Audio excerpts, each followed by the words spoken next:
Can a Thor comic book be good without Thor? Guess we're about to find out. And this is Tales of Asgard, so there's going to be a bunch of different artists that joined our Ewing. So the art's going to change drastically from page to page. Support the comic book industry by visiting your LCS. My name is Doran, this is SCM Comics. We are continuing our coverage of Immortal Thor. On number 19. Our story starts off with Sif standing guard at the Rainbow Bridge, just like her brother Heimdall used to. And then she's joined by Thor's ill-begotten son, Acme. He's looking for Thor, and Sif's like, you just missed him. So Sif's like, yeah, I'm still not used to hearing Thor being called by that name, father. And Acme's like, yeah, I'm not used to using it. And he also lets her know that he's not used to this Asgard, like where he's from. It wasn't like this. So Sif's like, instead of you wondering what this Asgard's like, why don't you just go out and explore? Find out the wonders that this Asgard has to offer. So Magme takes her up on her offer.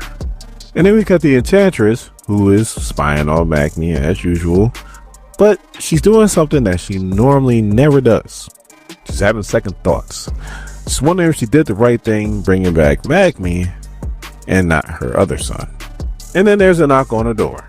And it's the Executioner, and he doesn't look happy because the Enchantress pretty much used him to kill Dario Agger and pretty much abandoned him after that. So the Executioner lets her know that he's there for one reason, and one reason only, to steal Thor's death.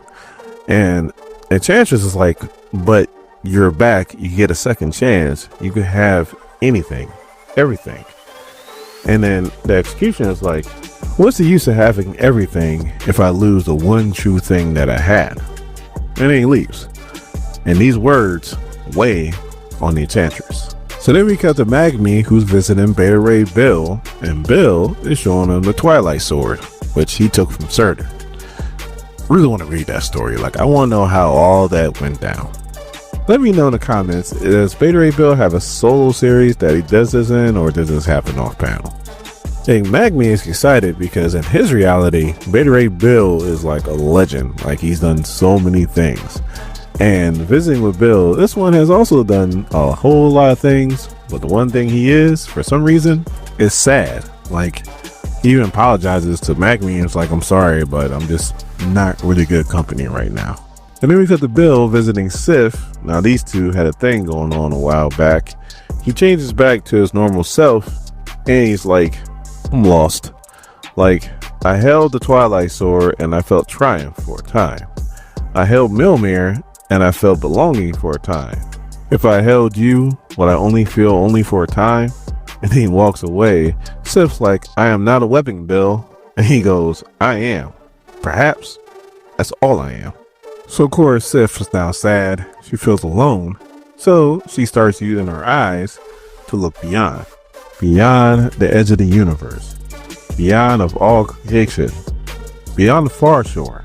Somewhere just beyond is her brother's spirit that she cannot see. Is he at peace? Is Heimdall happy? So then we cut to that place and we see that he is not. He is being attacked. Him and Herman, who probably just got there, and Heimdall's like, run. You must go warn Asgard. You must warn Thor that the city of the dead is alive. So then we cut to Uller, and I guess he's playing host to Athena and a very weakened Zeus because Thor took his power. And Uller asks Athena a question. She draws a card because I guess she's like almost like a fortune teller, and she draws a death card for Thor. Zeus is like, darkness, and the wheel turns. All of a sudden, somebody calls out for Uller, and we see the Executioner.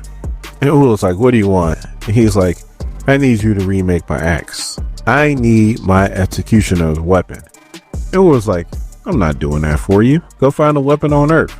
Executioner's like, I use those weapons, and there's nothing like the real thing. So then he goes, name your price, and the Executioner will pay it. And Uller's like, your soul then. He'll cost you your soul. So then Magi, the god of strength, is there to help the Warriors 3, or Warriors 4 actually, and Warriors 4. But once he looks, he sees that his help's not needed because the Warriors 4 are doing just fine without him. So They decide to just go ahead and find something else to do. So then we cut to Valhalla, where Odin's just sitting in the bar, and he's just kind of by himself. Everybody's celebrating or fighting, and he's just there, drinking his mead.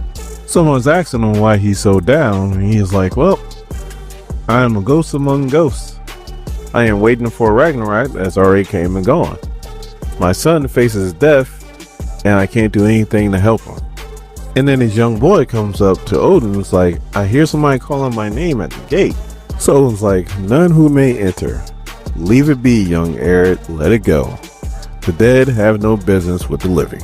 So then we see the person at the gate is Jane Foster Valkyrie. When the gate doesn't open, all of a sudden she drops to the side, and we see it's an enchantress.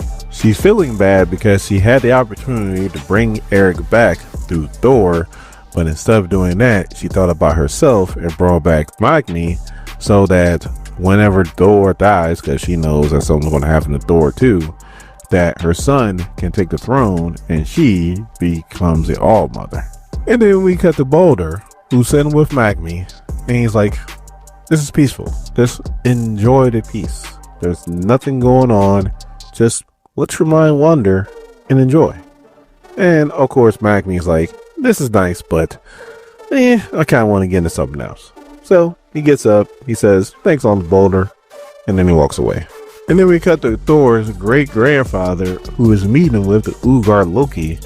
And the Utgard Loki is pretty much telling him that Thor won round 1, but there will be a round 2. Then we see Thor's great-grandfather visit Loki. And he's wondering why the hell is he with Thor? And Loki's like, because he banished me. So Thor's great-grandfather is like, what you gonna do about it? And Loki's like, that's the end of Act 1, or the end of autumn. Act 2 will commence soon, and there will be a winter. So then we cut to the Enchantress, and she's visiting another one of her sons, who's playing a video game and won't even look at her. He pretty much says that he wants nothing to do with her.